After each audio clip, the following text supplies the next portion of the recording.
Bring in tonight's Bream Team to debate. Fox News contributor Leslie Marshall is with us, Article 3 Project President Mike Davis, and Compact Magazine founder and editor Sohrab Ahmari. Welcome back to all of you. Hi, Shannon.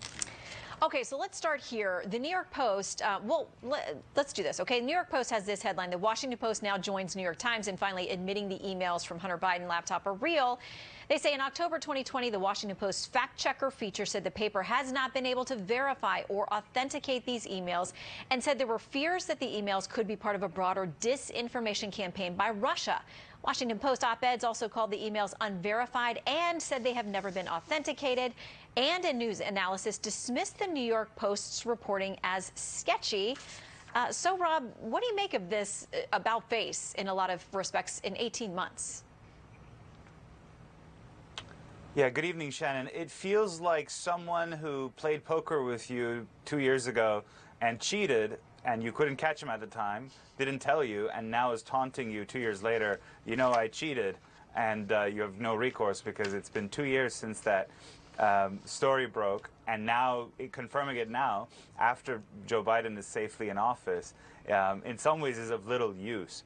But yeah, I mean, that's the outrageous thing about this. And even we shouldn't cheer the Washington Post completely yet, because they leave out key facts in the Chinese emails, the Hunter emails related to his Chinese business dealings, about facts that link him to not just these Chinese firms, but involve his father.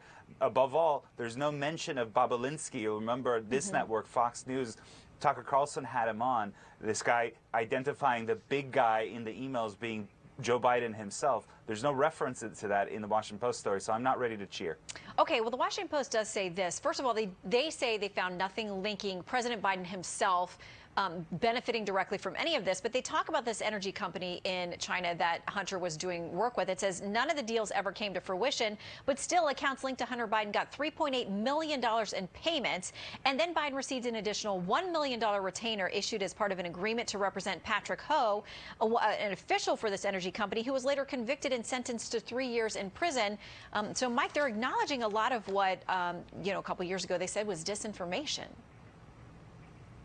Yeah, when the left says disinformation, they mean politically inconvenient truth here. And I think this is a prime example of how big tech has too much power in this country, when they can censor, silence, even deplatform one of the oldest newspapers in America, the New York Post, because they're trying to protect a presidential candidate.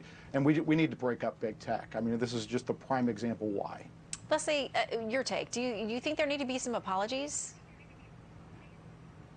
Well, you can apologize all you want. What bothers me is journalism 101. You've got to verify the information before you make a decision one way or another. To me, this is not left or right. Again, you're supposed to report the facts. And they were not, if you look at what the Washington Post did, Shannon, they had two security experts that have now verified, and now they jump on board with the New York Times, basically saying we were wrong in a sense, but they're not really saying we were wrong. And, here's the problem. I understand not just with the big tech, but also with the chain of command, if you will, with the laptop. You have this guy that's got the laptop, Rudy Giuliani has it, then he gives it to the New York Post, and a lot of people, raised an eyebrow or more on that, and not just on the left. But still, you have to investigate it then, and you have to verify then. You can't just make assumptions and not run the story. All right, I got to get some pithy answers from you guys on this other story, which is about Justice Thomas, his wife Ginny, her work in politics,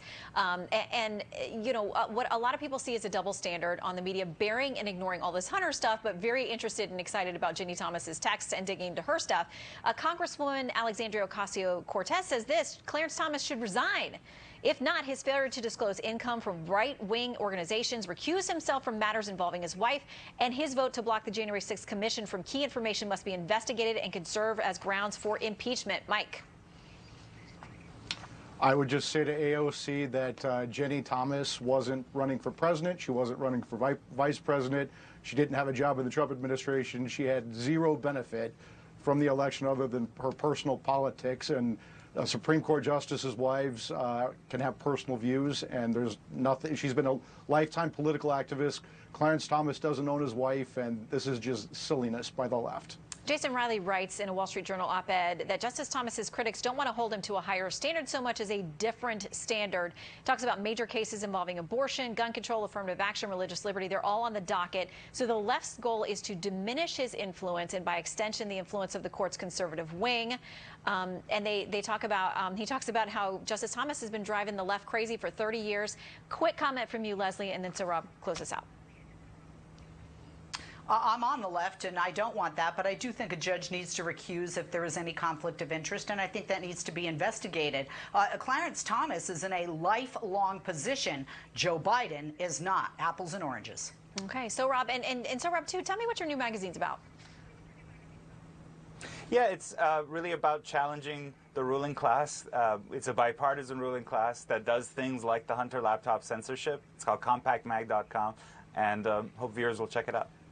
Okay, great to hear from all of you. The controversies will not go away. We do live in Washington, most of us, and you guys will pipe in and help us break them down. Thank you all. Thank you, Shannon. Thank you.